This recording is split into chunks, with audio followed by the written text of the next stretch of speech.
오늘은 창세기 15장 1절에서부터 6절에 있는 말씀으로 믿음으로 의롭게 된다라는 제목으로 주의 말씀을 같이 한번 살펴보기를 원합니다. 태초에 하나님은 이 천지를 창조하셨습니다. 근데 창세기 기자는 인류의 역사를, 인류의 기원을 하나님께서 친히 이 우주 만물, 보이는 세계와 보이지 않는 세계를 창조하셨다라고 선언하십니다. 그런데 하나님이 세상을 창조하실 때 왜, 무엇으로, 어떻게, 어떤 의도를 갖고 창조하셨는가? 누군가 질문하게 될 수 있죠.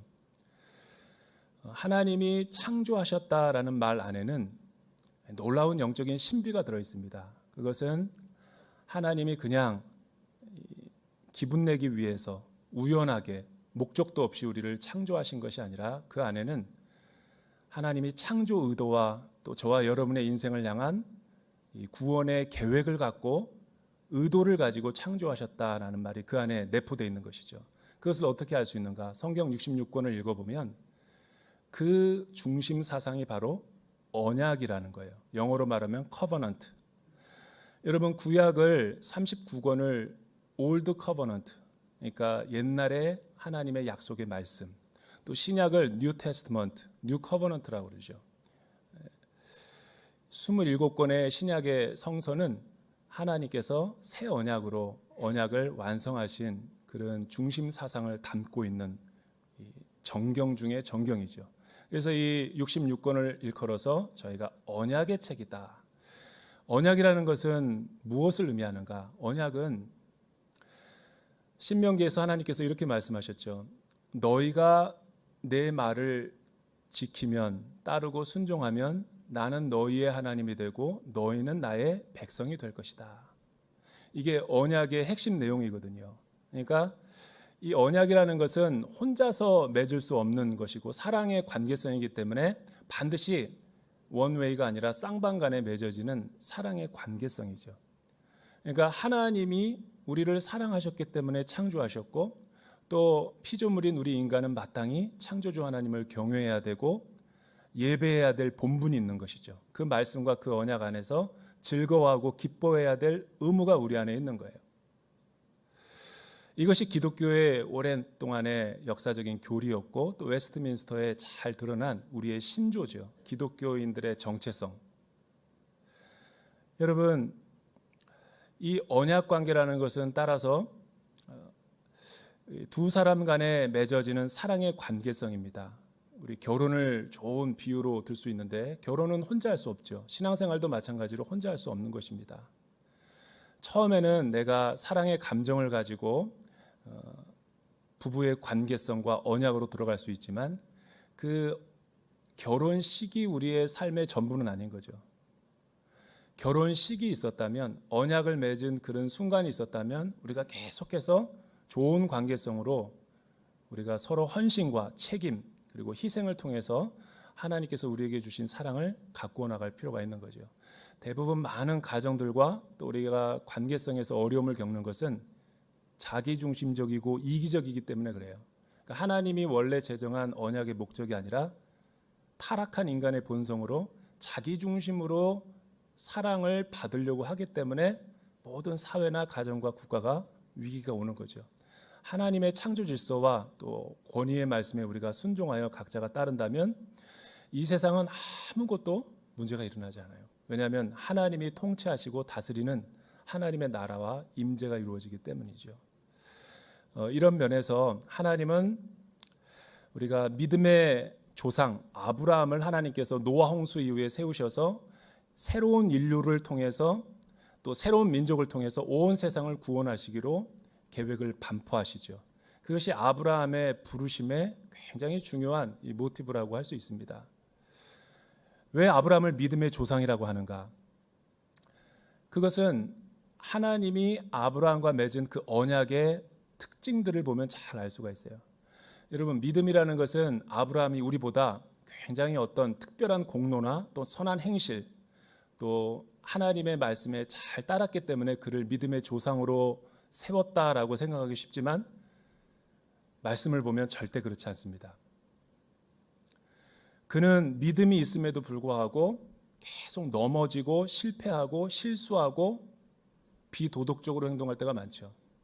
그러니까 창세기를 계속 읽다 보면 우리가 무엇을 깨닫게 되냐면 창세기 기자의 의도죠. 아브라함이 믿음의 조상들이 믿음이 좋았던 게 아니라, 인간이 믿음에 좋은 게 아니라 하나님이 믿음이 좋은 거예요. 자격 없는 나와 같은 사람을 불러서 택하시고 또 기다려주시고 훈련시켜 주셔서 믿음이 온전할 수 있도록 세워줄 수 있기 때문에 우리가 믿음이 공이 있는 게 아니라 하나님에게 있다는 거죠. 그래서 창세기의 모든 기자는 믿음의 사람들을 이야기할 때 믿음은 사람으로부터 나오는 것이 아니라 하나님으로부터 촉발된다라고 선언하는 거죠. 구원과 믿음은 인간으로부터 나오는 게 아닙니다. 여러분, 죄와 영적으로 죽어 있는 우리가 어떻게 하나님 앞에 나아갈 수가 있어요? 그것은 불가능하죠. 하나님이 우리에게 오셔서 생명을 넣어주시고 생기를 불러 넣어주셔서 나를 일으켜 세워주지 않는다면 나에게는 믿음이 존재하지 않는 거죠. 그런데 이 세속화되면서 또 시간이 많이 흐르면서 이 교회 안에 믿음과 구원이 변질돼서 인본주의적인 신앙들이 많이 난무하게 되면서 이단들이 반응하고 구원파 같은 사입이나 이단 종파가 나타나서 자꾸만 이 기독교의 본질인 복음의 본질을 훼손하고 있는 거예요. 그들은 구원이 인간으로부터 말미암는다고 이야기하죠. 믿음이 내가 하면 된다, 할 수 있다, 어떤 긍정의 힘 내지는 성취와 또 자아 실현 정도로 이 기독교의 믿음을 훼손하는 경우를 많이 볼 수 있습니다. 그거는 믿음이 아닙니다. 제가 어렸을 때 한국 교회가 한참 부흥하고 성장할 때 어머니 따라서 부흥회를 참석했는데 충격적인 이야기를 들은 게 아직도 잊혀지지가 않아요. 성도님들이 하도 부흥 강사 목사의 말에 반응하지 않고 박수도 제대로 안 치고 또 영적인 기운이 빠졌으니까 훈련시키려고 아멘을 훈련시키는 걸 제가 어렸을 때 들었습니다. 아멘 소리가 그거밖에 안 됩니까? 그러더니 그리고 내가 한강에다가 바늘을 떨어뜨리는데 기도하면 찾을 줄로 믿습니다. 그러니까 성도들이 그냥 아멘 그러는 거예요. 여러분, 그게 믿음이 아니라는 거죠. 만약 그게 믿음이라면 인간으로부터 믿음이 와가지고 나의 신념과 내가 할 수 있다라는 그런 잘못된 사상이 주입되어서 교회 성장도 내가 할 수 있고 부흥도 내가 일으킬 수 있고 마음만 먹으면 내가 뭐든지 할 수 있다니까 교회 세습까지 가는 거죠. 주님의 교회가 그렇게 변질되고 타락될 수 있는 거예요. 교회는 여러분, 구원과 믿음은 우리로부터 오는 것이 아니죠. 성령에 의해서 시작되고 믿음과 구원도 인간이 아니라 하나님으로부터 말미암는 거예요. 이게 기독교의 핵심 가치죠. 그 모든 믿음의 엑기스가 이 언약 사상 안에 잘 나타나 있다는 거죠. 하나님 앞에서 아브라함을 의롭다 하시는 그 하나님의 언약의 특징은 무엇인가? 왜 아브라함을 믿음의 조상으로 세웠는가? 오늘 말씀을 통해서 세 가지로 한번 살펴보기를 원합니다. 먼저 15장 1절 말씀을 우리가 크게 한번 읽어볼까요? 15장 1절 말씀 시작. 그 후 여호와의 말씀이 환상 가운데 아브라함에게 임했습니다. 아브라함아, 두려워하지 마라. 나는 내 방편이 내가 받게 될 상이 아주 클 것이다. 여기서 그 후, 우리말 성경에는 이렇게 되어 있지만 개역 한글과 개역 개정에 보면요, 그 일 후에라고 조금 더 구체적으로 명시하고 있는 것을 보게 되죠. 여기서 그 일 후라는 것은 무엇을 의미할까요? 여러분, 작게는 이 14장에 있는 앞의 내용일 것이고 조금 더 넓게 보자면 이 12장에 있는 하나님께서 아브라함에게 주신 세 가지 축복과 함께 그 이후에 일어난 영적인 사건들을 의미하는 거예요. 14장에는 무슨 일이 있었는가?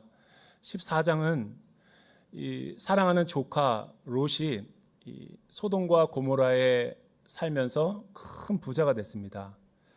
재산 문제로 다투다가 그가 이 아브라함의 품을 떠나서 서로 이렇게 잘 되기를 바라며 헤어졌지만 그는 잘 거주하고 또 많은 부와 명예를 획득한 것처럼 보였는데 세상 만사가 내 뜻대로 되는 게 어디 있어요? 세계 정세가 그렇게 변할 줄이야 누가 알았겠냐라는 거예요. 우리 코로나 시국과 여러 가지 우크라이나 전쟁 때처럼 뭔가를 해보려고 하니까 어떤 사건이 일어나는 거예요. 이 당시 소돔과 고모라 그돌라오멜의 많은 이 족장 세계들 또 이 부족들이 있었는데 세계 최초로 고대 중동 전쟁이 일어난 거예요.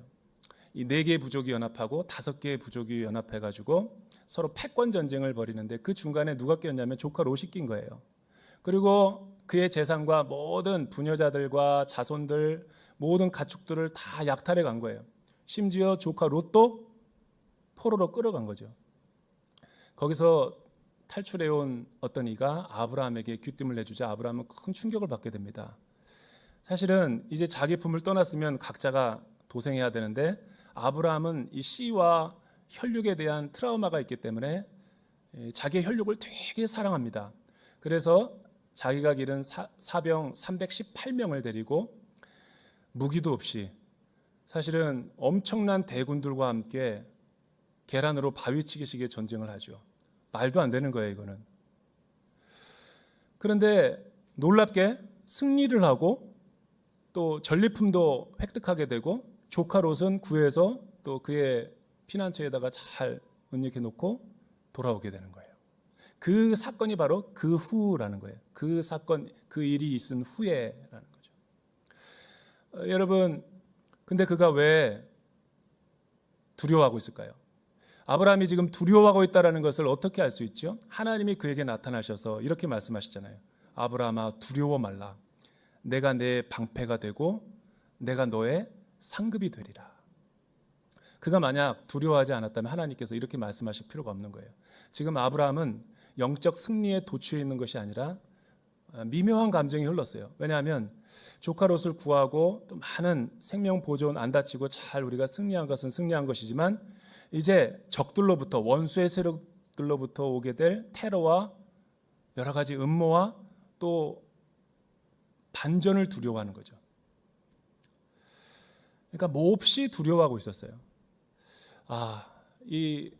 내가 어떻게 살아가야 되는가? 미래가 참 깜깜하고 앞날이 두려운 거죠.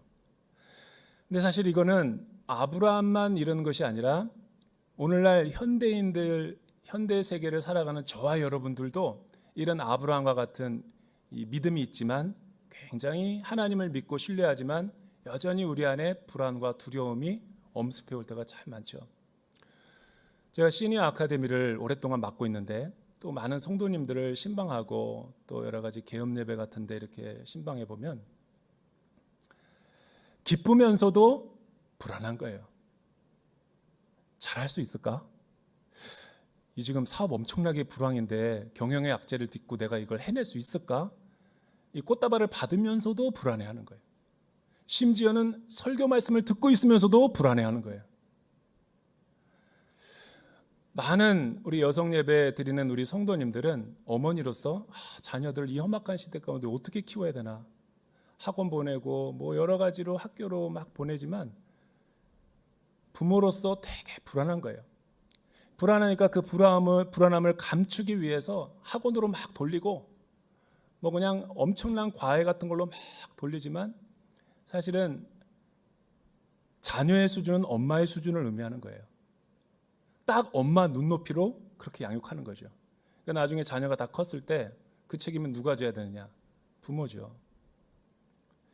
그 시간에 차라리 기도하고 여성 예배 나와서 엎드리고 또 순원들에게 기도 부탁하고 이러면 이제 믿음으로 살아갈 수 있는 힘이 있는데 자꾸만 교회는 열심히 다니면서 세상의 방식을 쫓다 보니까 우리가 이중적이고 위선적인 신앙생활 할 때가 참 많아요. 교회 빠지는 건 대수롭지 않게 여기면서 학원 빠지는 건 대노하죠. 너 학원 갔어 안 갔어? 교회 빠진 것은 그럴 수 있지 뭐. 공부만 열심히 해라. 대충 뭐 이런 식이죠. 불안해서 그런 거죠. 뭐라도 붙잡고 싶은데 막연하니까. 또 뭐 사업이라든가 직장생활 다니는 사람도 이 평생 직장 이게 안 되는데 어떻게 해야 되나? 뭘 먹고 살아야 되나? 사실은 예수 믿고 신앙생활 좋은 분들도 이런 두려움이 엄습할 때가 있어요. 목사도 있습니다. 그러니까 꼭 의심하고 회의를 하는 것 자체가 나쁜 건 아니에요. 정직하게 대면할 수 있는 내 내면의 세계를 볼 수 있기 때문에. 그런데 그 다음 넥스트 행보가 중요한 거예요. 불안하고 두려운데 그래서 내가 이제는 어떻게 해야 되는가? 내 힘과 내 믿음과 신념으로 살 것인가? 아니면 과거와 단절하고 이제 진짜 믿음의 세계, 하나님만 바라보고 하나님만 의지하고 동행하며 살 것인가? 이 선택지가 우리 앞에 놓여 있는 거죠. 아브라함이 지금 그런 상황이 아니었을까?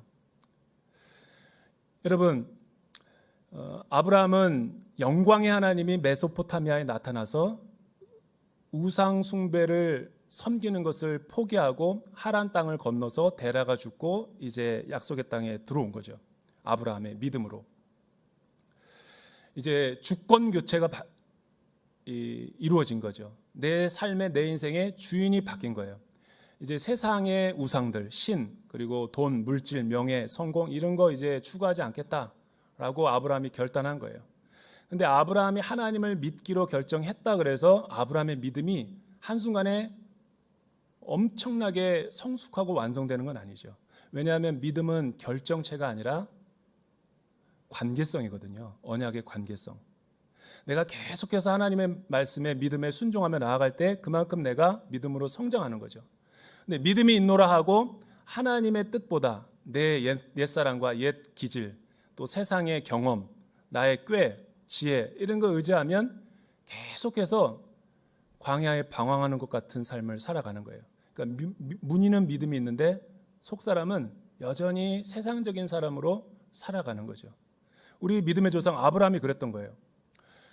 가나안 땅으로 가서 이제 들어가라 그랬는데 딱 도착했더니 이게 뭐야? 가나안 거민들이 완전히 거주하고 있고 1cm 정도의 땅도 안 주는 거예요. 아니 믿음으로 결단하고 여기까지 왔는데 뭔가 새로운 신세계가 열려야 되는 거 아닌가? 근데 눈에 펼쳐지는 상황은 너무나 절망적인 거예요. 근데 또 설상가상으로 기근까지 들었어요. 어떻게 하나 고민하다가 남방 애굽으로 기름진 땅으로 잠시 피신해 간 거죠. 근데 사실 하나님의 뜻은 내가 너와 함께하기 때문에 넉넉히 이겨낼 수 있다 이거였는데 아브라함이 하나님보다 앞서간 거죠. 기도해보지 않고 자신의 경험을 의지해서. 근데 애굽 땅에 도착했을 때 불안한 거예요. 또 그러니까 믿음이 있노라 하면서 불안한 게 문제라. 하나님을 온전하게 신뢰하지 않으니까 파트타임 크리스찬처럼. 그런데 여러분 그러니까 너무 불안하니까 그 증세가 어떻게 나냐면 사라에게 이 애굽 사람들이 당신의 얼굴의 아리따움을 보고 분명히 나를 해할 것이다. 그러니까 오늘 당신과 내가 약속을 하자. 오늘부터 부부가 아니라 누이다. 그래야지 내 목숨을 부지할 수 있다. 애굽에 딱 들어가니까 아니나 다러 사람들이 다 이 사라의 아름다움을 보고 바로 왕까지 들린 거죠. 그래서 바로 왕이 그녀를 이렇게 보고자 했을 때 누구라고 물었을 때 사실은 그때까지만 해도 회개할 기회가 있었던 거예요. 아브라함이 죄송합니다. 우리 부부입니다. 이렇게 얘기하면 하나님이 피할 길을 주었을 텐데 끝까지 아브라함은 침묵하죠. 그래서 하나님이 거기에 영적인 제동을 거는 거예요. 이 사건이 사실은 오늘 말씀에 보면은 이 축적이 되어서 또 이 소돔 땅에서 조카 롯을 구할 때 엄청난 아브라함의 믿음을 완전히 영혼의 혁명을 일으키는 결정적인 사건이 되죠. 여러분 출애굽기 12장 17절 말씀을 우리 자막을 통해서 한번 읽어볼까요? 믿음이란 무엇일까? 12장 창세기 12장 7절 말씀을 우리 자막을 통해서 한번 읽어볼까요? 시작. 여호와께서 아브라함의 아내 사레의 일로 바로와 그 집에 큰 재앙을 내린지라. 여러분 이 말이 약간 사실은 모순이 되는 말씀입니다. 왜냐하면 잘못은 아브라함과 사레가 해놓고 거짓말하고 속였잖아요. 그런데 하나님은 징벌을 내리고 심판하실 때 아브라함과 사레를 진노하기는커녕 오히려 그들을 보호하고 애굽을 바로 왕을 내쫓게 심판하는 것을 볼 수 있죠. 너무 두려운 마음이 드니까 재산과 소유를 다 주고 그들을 추방하죠. 그때 아브라함이 거부가 된 거예요. 아브라함은 이 사건이 굉장히 중요한 영적인 분수령이 됩니다. 왜냐하면 믿음이라는 것이 무엇인지를 정확하게 알 수 있는 계기가 되었기 때문에, 내가 하지 않았는데 행위가 아니라 하나님이 조건 없는 사랑과 값 없는 선물로 나에게 은혜를 베풀어 주신 거예요. 그 사랑에 경탄하게 된 거죠. 정신이 번쩍 든 거예요. 이게 뭔가? 여러분, 인생을 살다 보면 이런 일이 예수 믿는 사람들에게 많이 일어날까요? 안 일어날까요? 진짜 예수님을 믿고 십자가의 체험이 있는 사람은, 저도 이런 경험을 많이 합니다. 나는 실수하고 부족하고 연약한데 말도 안 되는 방식으로 하나님이 다 허물을 가려주시고 오히려 갑절의 은혜로 나에게 임해 주시는 거예요. 이거를 영적인 용어로 뭐라고 그러냐면은 은혜라는 거예요. 은혜. 여러분, 믿음이 뭘까요? 믿음의 반대말이 뭐죠? 우리는 흔히 믿음의 반대말을 불신이라고 생각하는데 그렇지 않습니다. 믿음의 반대말은 행위예요. 자꾸만 교회 와서 하나님을 믿을 때 내 행위가 공로가 들어가는 거, 자랑 같은 거, 이게 하나님이 싫어하는 거라는 거예요. 믿음은 내가 하지 않은 게 아니에요. 하나님께서 하신 일을 찬양하는 거예요. 하나님께서 내 삶 가운데 이루어 주신 것을 내가 감사하는 거죠. 다른 거죠.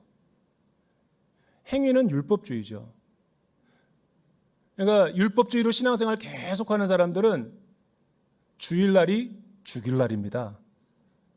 일만 하다가 은혜는 맛보고 뭐 엄청나게 혹사당하거든요. 이건 뭐 목사님 저도 해봤거든요. 일을 하고 나를 하나님께서 하나님의 자녀 삼아줬나? 일 시키려고? 그렇지 않습니다. 하나님과 사랑의 교제, 언약의 교제 가운데 하나님의 은혜가 얼마나 풍성한지를 내가 체험해야지만 그 행위에 감사하는 마음으로 내가 열심히 사역할 수 있는 거죠. 관계성은 없고 사역에 중독이 돼서 종교 중독에 빠져가지고 계속 일만 하면 사나워집니다, 성도들이. 그리고 자꾸만 하나님을 조건적으로 예배하게 되죠. 기도도 그렇고. 내가 하지도 않았는데 하나님이 계속 은혜를 부어주는 거예요. 이런 은혜 사업장에서 경험해 보셨습니까? 목회 현장에서 경험해 봤어요? 내가 설교도 못하는데 계속 성도들이 막 꾸역꾸역 부흥하는 거예요. 내가 한 게 아니죠. 이런 걸 은혜라는 거예요. 잡초 같은 인생에 베풀어 주시는 그 하나님의 은혜, 그거를 경험해야지 우리가 이 험한 세상을 승리할 수 있는 거죠. 아브라함이 그걸 경험한 거예요. 소돔과 조카 롯에게서, 그리고 애굽 땅에서도. 그때부터 아브라함의 믿음이 성숙하게 됩니다. 그런데 오늘 이 시간 왜 지금 불안하고 또 두려워하고 염려하고 있을까요? 거기에는 다른 이유가 있습니다. 여러분, 2절과 3절 우리 같이 한번 큰 소리로 읽어보죠. 왜 아브라함이 불안해했는가? 2절과 3절 시작.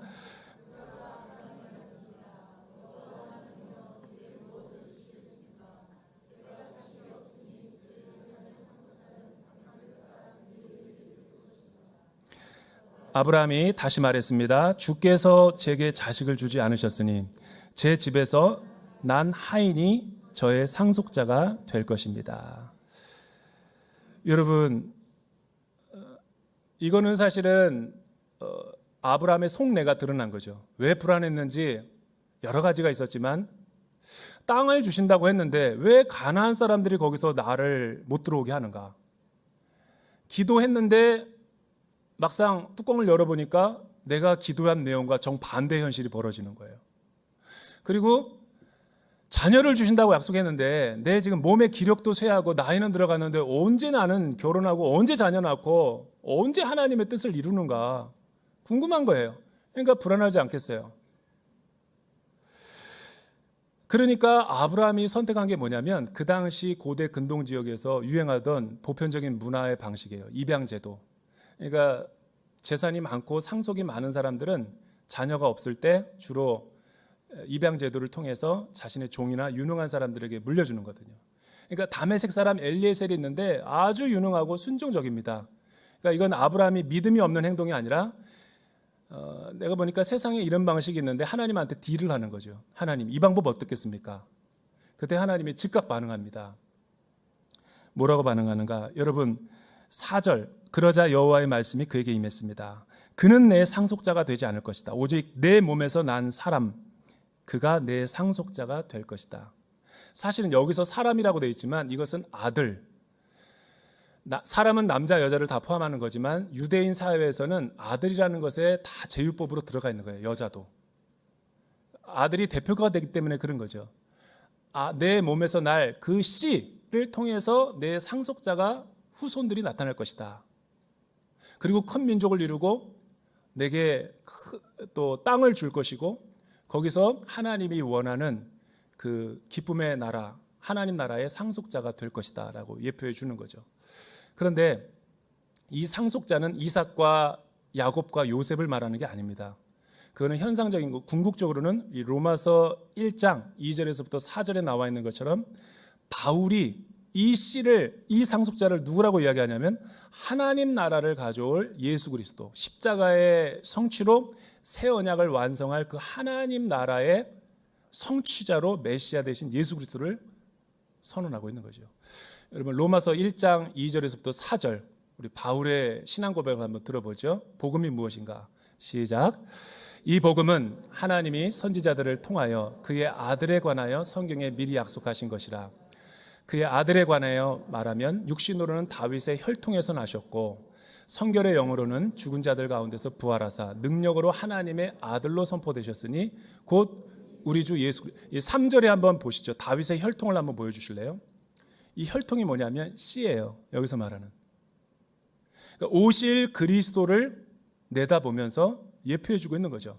그래서 아브라함을 하나님이 갈대아 우르에서 불러내신 거죠.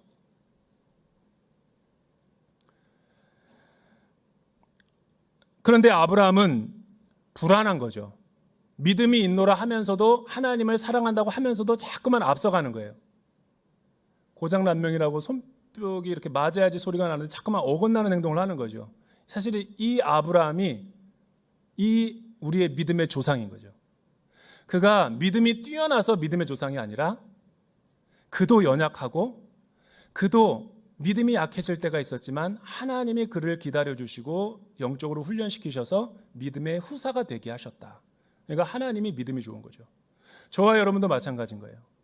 아브라함과 같이 우리의 믿음도 하나님이 한번 선택해 주셨으면 구원이 취소되거나 탈락될 수가 없고 하나님이 계속 우리를 경책하시고 훈련시키시고 때로는 사람 막대기와 인생 채찍으로 때로는 광야의 방황을 통해서 거룩한 사랑으로 우리를 날마다 주님 곁으로 이 하나님의 사람으로 만들어 가시는 거죠. 이 하나님의 사랑이 정말 놀라운 사랑입니다. 근데 아브라함은 땅에 대한 의심은 사라졌어요. 그러니까 이렇게 말하니까 아브라함이 그제서야 안심을 하고 하나님을 믿는다라고 고백하니까 유명한 구절이 나오죠. 여러분 15장 6절 우리 같이 한번 읽어볼까요? 15장 6절 시작. 아브라함이 여호와를 믿었습니다.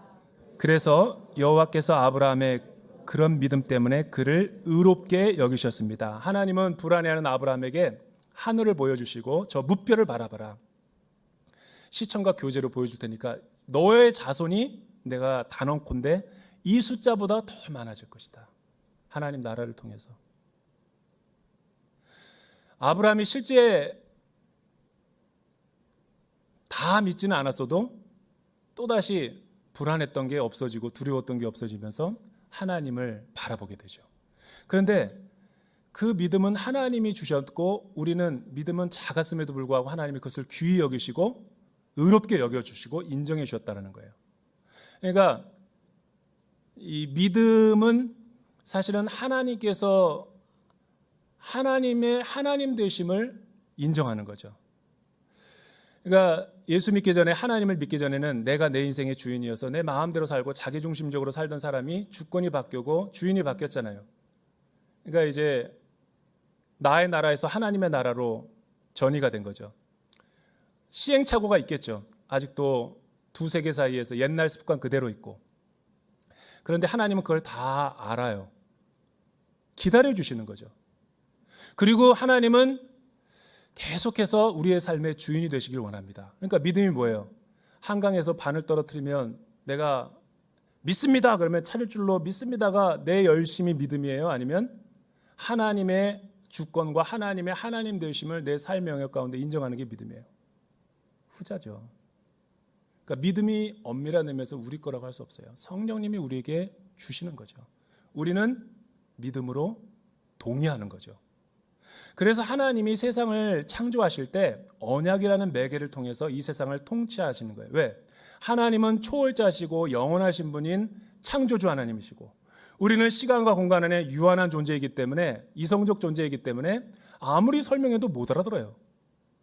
그래서 하나님은 너가 내 말에 순종하면, 순종하는 것만큼 계시해 주고, 그 계시를 네가 따르는 것만큼 나는 너의 하나님이 되고 너는 나의 백성이 될 것이다.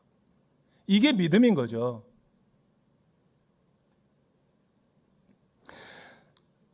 이럴 땐 아멘 한번 해도 괜찮은 거예요. 아브라함은 땅에 대해서도 궁금했어요. 정말 이루어질까요? 또 한번 뭐 믿음 없는 소리 하니까 하나님 뭘 보여주십니까? 암소, 숫염소, 암염소, 그 다음에 숫염소, 비둘기, 그 반으로 쪼개서 베리트, 둘로 쪼개다 피가 뚝뚝 떨어지는 재물을 양쪽에다 걸고 커버넌트, 약속을 맺죠. 여러분, 왜 고대 사람들은 그렇게 재물을 피가 뚝뚝 떨어지는 것처럼 쪼개가지고 서로 동맹관계를 맺고 약속을 하죠? 두 사람이 다 지나가면서 어길 경우에 이렇게 피가 떨어지도록 죽는다, 그러니까 맹세하는 거죠.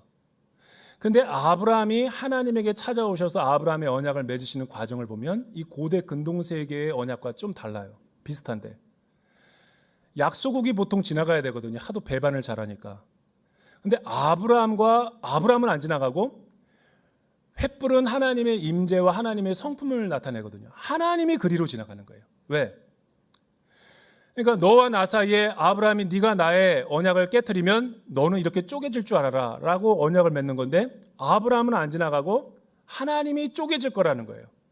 그 쪼개지는 언약의 성취가 갈보리 언덕 십자가에서 일어났죠. 저와 여러분이 언약을 파기하는데도 계속해서 살아있고 이렇게 믿음 생활할 수 있는 것은 우리의 공이 아닙니다. 우리가 하나님 앞에 공로와 무슨 행위가 있어서가 아니에요. 하나님의 아들을 쪼개서 피 흘렸기 때문에 그 의로, 그것을 믿음으로 인해서 우리가 의로워지는 거죠. 그래서 에베소서 2장 8절 9절은 이렇게 선언하는 거예요. 우리 크게 한번 읽어보죠. 자막을 통해서 시작. 너희는 그 은혜에 의하여 믿음으로 말미암아 구원을 받았으니 이것은 너희에게서 난 것이 아니요 하나님의 선물이라. 행위에서 난 것이 아니니 이는 누구든지 자랑하지 못하게 함이라. 제가 목회를 점점점 하다 보니까 느껴지는 게 있어요. 소위 말해서 우리 한국 교회에서 신앙생활이 연륜이 쌓이고 믿음이 좋다 하고 목사 같은 저 같은 사람 막 있다고 하면서 이 소리가 높아질 경우가 있어요. 그리고 자꾸만 과거를 자랑하고 내 행위를 드러내고 인간을 자꾸만 높이는 것은, 그건 사실 믿음이 없는 겁니다. 새벽기도 한 번도 안 빠지면서 그거를 자랑하면서 이야기하는 사람은 믿음이 있는 것 같지만 사실 믿음이 없는 거예요. 진짜 믿음이 있으면 좀 몸이 아파야 돼요. 새벽기도도 좀 빠져야 돼요. 몸도 안 아파요. 얼마나 그 행위와 열심, 내가 없으면 안 된다라는 이런 자아 중심적인 게 강한지, 자기가 빠지면 우리 부서와 성가대와 모든 차세대가 다 무너지는 것 같아. 그게 교만입니다. 여러분이 없으면 더 잘 돌아갑니다. 주방에서도요, 힘 있는 사람이 좀 빠지면 잘 돌아갑니다. 아울렛에 가서 왜 주방 권세가 그렇게 날마다 원자력 발전소처럼 폭발합니까? 네가 오르냐 내가 오르냐, 내가 이걸 몇 년 동안 했는데, 그게 다 쓸데없는 열심이죠. 그래서 옛날에 한신교회 그 별세 이중표 목사님 작고하셨는데, 그분이 유명한 말을 했죠. 큰 거목, 교회가 크거나 큰 어떤 이 숲이 있는 곳에는 이 미래가 없대요. 작은 이 나무들이 못 자란대요. 그래서 하나님이 쓰시는 방법은 번개를 동원하신대요. 번개로 몇 개 부러뜨리면 거기에서야 이제 막 나무들이 자라난다는 거예요. 굉장히 사실은 이 교만을 지적하면서 한 얘기죠. 이런 믿음은 내가 없어져야지 진짜 믿음이 생기는 거예요. 하나님만 내 삶의 주인이 되시는 거죠. 왜 우리 자녀가 문제가 있는지 아세요? 왜 우리 사업과 일터가 그렇게 문제가 많은 줄 아세요? 여러분, 우리 순이 왜 이렇게 문제가 많은 줄 아세요? 나 때문에 그런 거예요. 너무 고집이 세서. 근데 그 고집과 열심이 믿음으로 착각하는 거죠. 오히려 자기를 비우고 하나님의 통치를 받으면 여러분, 온 세계는 하나님의 창조 질서 가운데 잘 돌아갑니다. 이런 일상의 축복이 여러분의 삶에 있기를 주님의 이름으로 축원합니다. 기도하겠습니다. 사랑하는 주님, 오늘 말씀을 통해서 우리의 잠자는 영혼을 깨워주심을 감사합니다. 우리의 잘못된 믿음 생활이 있다면 오늘 이 시간 궤도수정하게 하여 주시옵소서. 믿음은 나의 열심이 아니라 하나님의 주권을 인정하는 것임을 깨닫게 하여 주시옵소서. 예수님의 이름으로 기도드립니다.